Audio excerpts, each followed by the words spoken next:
Welcome to Weiwa Machinery Carbonization Trial.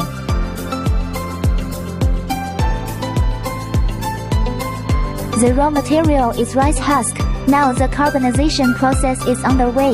Engineer is controlling the operation of entire equipment through PLC, including material input and output, drum rotation speed, gas detection, and so on. It can be switched to English version for easier operation by customers.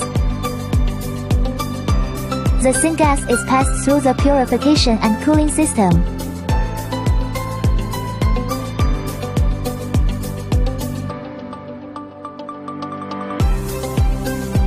Then transported to the secondary combustion chamber as a heat source for carbonization. Excess syngas will be burned and released, ensuring the environment is not polluted.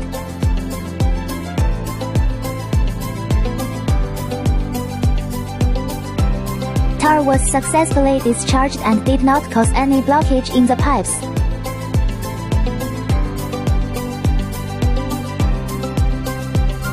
The upgraded mechanical seal enhances the overall sealing of the equipment, thereby optimizing the carbonization process. After 20 to 30 minutes, high-quality biochar is produced.